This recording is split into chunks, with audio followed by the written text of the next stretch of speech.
One of the favorite verses in the Bible is Matthew chapter 7 verse 12. Christians know it as the golden rule.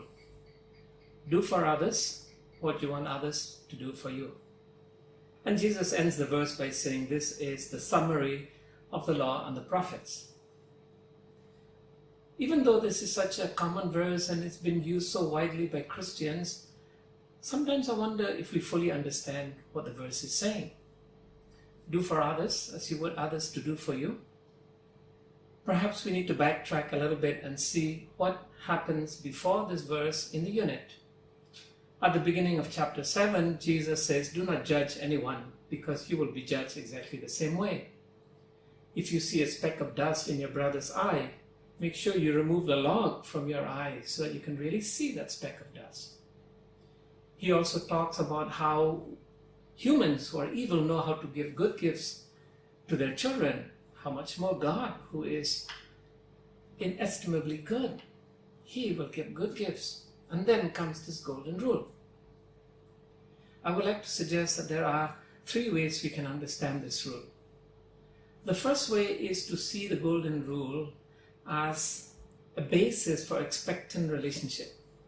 This is something we understand. We expect something in return for any relationship. A boy who says to a girl, I love you, he expects something back. A girl who says to a boy, I love you, she expects something back. Parents expect something in return from their children, and children from their parents. And even in relationship to God, we all expect something in return.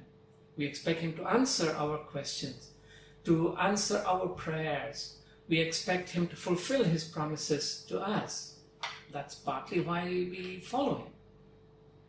The problem with expectant relationship is if those expectations are not met, what happens to that relationship? Secondly, some people say that when Jesus stated the golden rule, do for others what you want others to do for you, He is prescribing reciprocal relationship. Something mutual, something that's give and take, something that is beneficial for both. Unfortunately, even the most secular people understand reciprocal relationship. This is give and take. It is normal. It is part of human life. Nothing really special about it. In fact, there is a dark side to this give and take relationship because good people have give and take, but not so good people also have give and take. There is an evil element to mutuality. Criminals support one another as good people do. Warlords, crime leaders, genocidal leaders, even the likes of Hitler and the evil men of the world, they know how to support each other. And in our current situation, we see 2 men who act like bullies from 2 different countries trying to shout each other down to see who can frighten the other more about who is capable of destroying whom. And so I'm not sure that reciprocal or mutual relationship is what Jesus is talking about. I'd like to suggest a third possibility. When Jesus says, do for others what you would like others to do for you, we must understand that in context with other statements of Jesus on related subjects. And throughout the Sermon on the Mount and in other places in the Gospels, Jesus is always pushing the envelope farther. He is saying that all relationships must transcend the norms. It must go beyond what we know and what we're capable. If that's true, then doing for others what we expect them to do should go beyond mutuality and beyond expectation.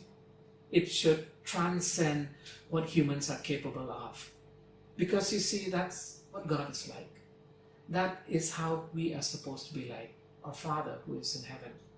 Your righteousness must exceed that of the Pharisees, said Jesus.